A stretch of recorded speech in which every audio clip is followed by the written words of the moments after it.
ka na ika'y mawiwili. So mga par, matapos nga po parehong binanatan ng WBA Lightweight Champion Gervonta Tank Davis, si Teofimo Lopez Jr. nang tinawag niya ito ng isang bastos, at si Devin Haney na tinawag naman ito na sobrang iyakin na klaseng fighter, kung saan mga idol, hindi pa pala tapos si Tank Davis sa kanyang pag-atake, at ang huli nga sa mga binanatan nito mga idol, ang kanyang dating mentor na si Mayweather Jr. kung saan sa una nagpapasalamat daw siya kay Floyd sa lahat ng tulong na ginawa niya kay Tank Davis. Pero para malaman daw ng lahat, matagal na daw pinupunterian ni Mayweather na sirain ang magandang karera ni Tank Davis sa boxing sports. Nag-umpisa daw ito mga idol sa naging unang title fight niya kontra kay Jose Pedraza, kung saan sinadya daw ni Floyd na ayaw siya nito palabanin na mahigit 6 na buwan, na sa mga panahon na yun mga idol, 21 anyos pa lang si Tank Davis. Minimum nito na laban sa isang taon, 3 beses. Pero sa oras na daw yun mga idol, natenga si Tank Davis. Tapos ginulat daw siya ni Floyd na lumaban sa IBF title ni Jose Pedraza, na siya naman dati ang number 1 sa 130 pounds. At alam daw ni Davis mga idol na nagbagong pakikitungo ni Floyd. Iniipit daw siya nito sa kalagitnaan ng kanyang training camp kay Pedraza.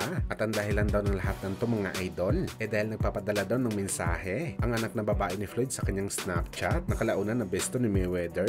Kaya piling ni Tank Davis mga idol, gusto siya ipatalo ni Floyd kay Pedraza. Pero ginawa niya daw lahat mga idol para manalo sa laban na yon at ipakita kay Floyd na malakas siya. Well, dahil nga sa pag-amin na to ni Tank Davis mga idol, hindi pala totoong sinabi ni Ryan Garcia na nilandi ni Tank Davis ang anak ni Floyd. Bagkus ang anak pala ni Floyd mga idol ang nagbigay ng motibo kay Tank Davis. Samantala matapos nga po maging ganap na kampiyon si Keishan Davis sa lightweight, nagbigay kaagad mga idol si Keishan ng kanyang plano para sa kanyang susunod na laban. Ano yung mga idol? Gusto daw nito ng voluntary defense sa kanyang titulo kontra sa alaga ni Manny Pacquiao na si Isaac Pitbull Cruz. Susubukan daw nito ang kanyang tibay kalaban si Pitbull. Bagamat para sa atin mga idol, malabo na siguro patulan ng alaga ni Pacman na si Pitbull si Keishan Davis. Ito nga dahil isa na itong 140 pounder. Nauna na kasi na sinabi nito mga idol na hindi na ito babalik sa lightweight sakaling hindi si Tank Davis ang kanyang makalaban na mas lalong prize fighter kumpara kay Keishan Davis na nag-uumpisa palang gumawa ng pangalan sa boxing sports.